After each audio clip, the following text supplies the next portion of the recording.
तो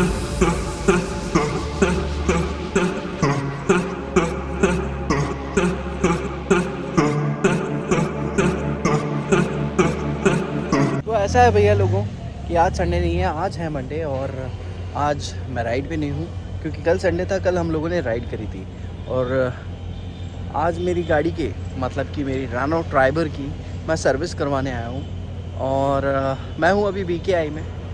तो आज मेरा मूड था नहीं कोई व्लॉग बनाने का, बट मैंने सोचा फालतू बैठे बैठे बोर होंगे, उससे बेटर है कि कुछ क्रिएटिव किया जाए। और क्रिएटिव ये कर रहा है क्या, मैं आप लोगों के लिए व्लॉग बना रहा हूँ और इससे ज़्यादा क्रिएटिव क्या हो सकता है मुझे नहीं पता। तो ऐसा है, आज हम आप लोगों को दिखाने जा रहे हैं रेनॉल्ट की सर्विस की कॉस्ट क्या आएगी। एक्चुअली देखिए कॉस्ट तो कुछ नहीं आएगी क्योंकि ये मेरी फ़र्स्ट सर्विस है।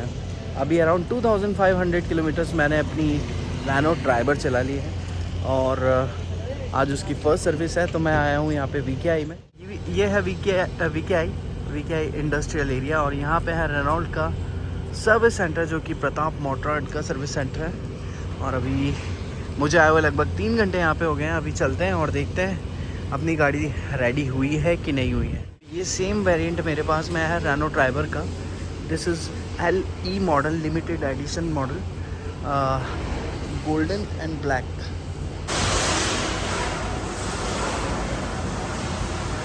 ये जो एरिया है ये है व्हील अलाइनमेंट एरिया। दैन उसके बाद में सामने आप जो देख रहे हैं वो है वॉशिंग एरिया और वहाँ खड़ी है हमारी रेनो ट्राइबर जो कि अभी रेडी हो चुकी है। और वॉशिंग के बाद देखते हैं कितना टाइम हो लगेगा।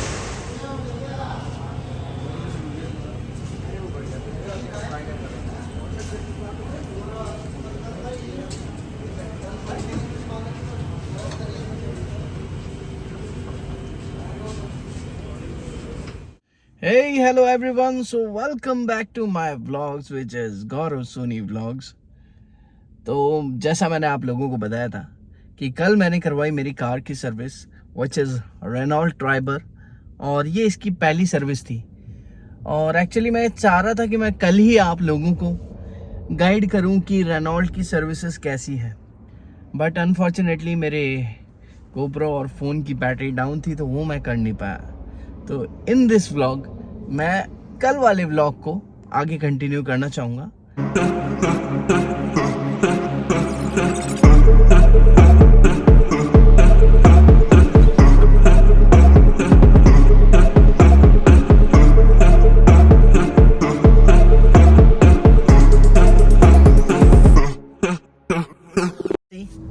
ये हमारी रेनो ट्राइबर जो कि अपनी फर्स्ट सर्विस के बाद में चमचमा रही है और मैं आप लोगों को ऑन करके दिखा देता हूँ कि जब तक इसकी फर्स्ट सर्विस नहीं हुई थी तब तक इसका एवरेज जो था वो था अराउंड 10 10 का एवरेज ये दे रही थी। और अभी सर्विस के बाद में उन लोगों ने ये बोला था कि सर्विस के बाद इसका एवरेज बढ़ जाएगा। तो एवरेज वैसे भी बढ़ा है और 12 किलोमीटर पर लीटर का ये एवरेज दे रही है। हम अराउंड 8 मेंबर्स इस गाड़ी में हैं, ये देखें आप। तो मेरे ख्याल से कंप्लीट पैकेज है। अगर आप सोच रहे हैं आपका बजट कम है और 7 सीटर गाड़ी अगर आप चाह रहे हैं तो इससे बेटर कोई मेरे ख्याल में गाड़ी नहीं है। और बूट स्पेस बहुत अच्छा है, मैं आराम से बैठ सकता हूँ। मेरे साथ में जो भी हैं बंदे वो आराम से बैठ सकते हैं। पीछे वाले सीट्स स्पेशियस हैं, कहीं कोई प्रॉब्लम वाली बात नहीं है। पीछे भी बहुत लोगों को बाहर से एक बार दिखा देता हूँ। अगर आप यहाँ से देखेंगे तो यहाँ भी बहुत अच्छा स्पेस दिया हुआ है। यहाँ अपना सारा सब कुछ सामान आ जाता है। और इसके अलावा अगर आप पीछे से देखेंगे गाड़ी में बहुत स्पेस है, आराम से 3 मेंबर पीछे बैठ जाते हैं, 3 मेंबर आगे बैठ जाते हैं और 2 मेंबर आगे बैठ जाते हैं। तो 8 मेंबर्स बहुत अच्छी तरीके से बैठ सकते हैं इसमें। हाँ, अगर आप सोचें कि आप गाड़ी को उड़ा लें तो ऐसा नहीं है। ये मैं आपको ट्रू और जेन्युइन आफ्टर 3000 किलोमीटर्स ड्राइव करने के बाद के मैं रिव्यू आप लोगों को दे रहा हूँ। और गाड़ी में कोई कमी बिल्कुल नहीं है। बस एक कमी आपको लगेगी कि थोड़ी सी अंडर पावर है, और अंडर पावर इसलिए है क्योंकि इंजन का जो सीसी है वो कम है। और पीछे भी AC वेंट्स इसमें दिए हुए हैं, कहीं कोई प्रॉब्लम वाली बात नहीं है। अगर कोई पीछे बैठा है तो कहीं कोई प्रॉब्लम नहीं आती। तो इंटीरियर मैंने आप लोगों को दिखा दिया है, ये है एक्सटीरियर। यहाँ से आप गाड़ी बाहर से देख सकते हैं। देखिए, अगर आपका बजट है 10-11 लाख रुपए का और आप चाहते हैं एक अच्छी सी फैमिली व्हीकल जिसमें आराम से 7-8 लोग बैठ जाएं और आपको कहीं प्रॉब्लम ना आए, तो मेरे ख्याल से आप जा सकते हैं रेनॉल्ट ट्राइबर पे। और हमारे पास में ऑप्शन था एर्टिगा भी, बट एर्टिगा के लुक्स और इसके लुक्स में ज़मीन और आसमान का अंतर है। प्लस सर्विस कॉस्ट की मैं बात करूं तो सर्विस कॉस्ट भी ना के बराबर ही है। पहली सर्विस में हमें कोई मेजर पे नहीं करना पड़ा, सिर्फ उन्होंने कोटिंग के चार्जेस लिए हैं और कोटिंग हुई है। हम बात करें कंफर्ट एंड कन्वीनियंस की, तो आपको यहाँ पे मिल जाता है पावर स्टीयरिंग, जो कि सच में बहुत बढ़िया है। इसी के साथ साथ आपको पावर विंडोज़ मिल जाते हैं फ्रंट और रेयर दोनों के लिए।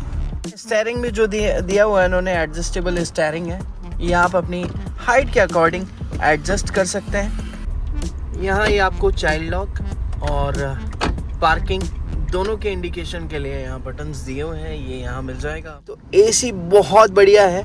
प्लस पीछे अगर कोई बैठा है बंदा, पीछे अगर आपके 6 सवारियाँ भी बैठी है तो उनके लिए भी AC कंट्रोल करने के लिए दिया हुआ है नॉब। ये AC का नॉब है बैक वाला, यहाँ से आप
ब्लूटूथ सेटिंग इसमें दी हुई है। अगर आपका यहाँ आप ब्लूटूथ कनेक्ट करना चाहते हैं, ब्लूटूथ कनेक्टिविटी इन्होंने दी हुई है। फ्रंट स्पीकर्स बहुत अच्छे हैं, मैं आपको साउंड भी सुनाता हूँ यहाँ पे।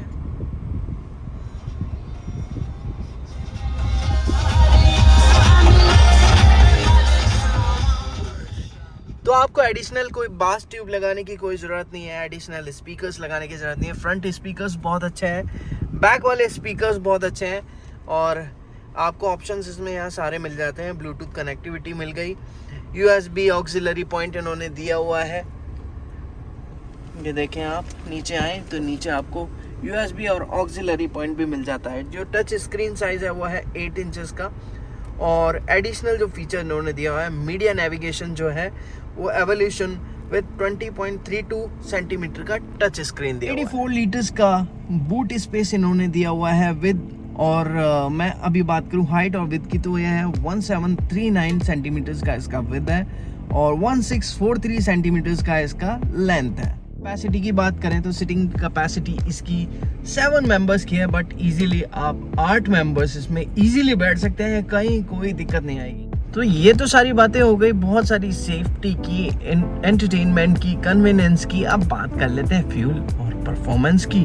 तो फ्यूल और परफॉर्मेंस की बातें ऐसी है कि पेट्रोल का जो माइलेज है जो कंपनी क्लेम करती है वो है 18.2, बट अभी हमारी फर्स्ट सर्विस के बाद में जो एवरेज आया है वो अराउंड 14 का ऑन हाईवे ये दे रही है। और फ्यूल टैंक की बात करूँ तो मैं 40 लीटर्स का टैंक है। और अभी पावर की बात कर लें तो इंजन जो है वो 1000 सीसी का है। मैक्सिमम पावर जो जनरेट करती है वो 6250 आरपीएम, मतलब कि 71 bhp के साथ में 96 Nm का टॉर्क है। सिलेंडर है 3, इसी के साथ साथ वॉल्व्स पर सिलेंडर 4, ऑटोमेटिक ट्रांसमिशन है, 5 स्पीड गियर बॉक्स है। तो मेरे ख्याल से कंप्लीट पैकेज है, कहीं कोई कंपनी ने कमी नहीं छोड़ी है।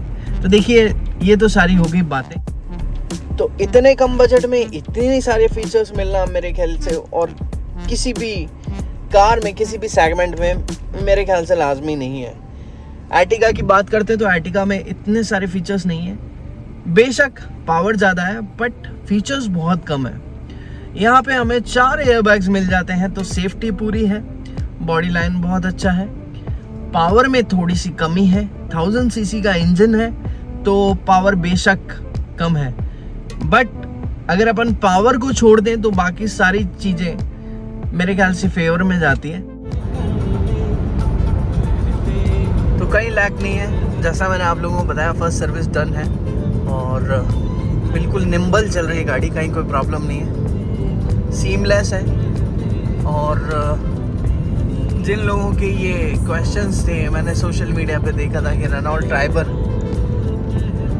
और अभी मैं आप लोगों को दिखाऊंगा हम लोग कितनी सवारी बैठे हैं और इतनी सवारी होने के बाद भी कहीं पिकअप में कोई प्रॉब्लम नहीं है, एवरेज में कहीं कोई प्रॉब्लम नहीं है।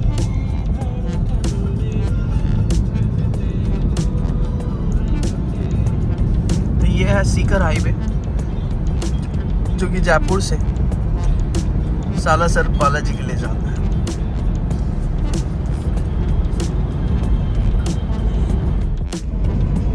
ये देखिए आप, गाड़ी फुल है। और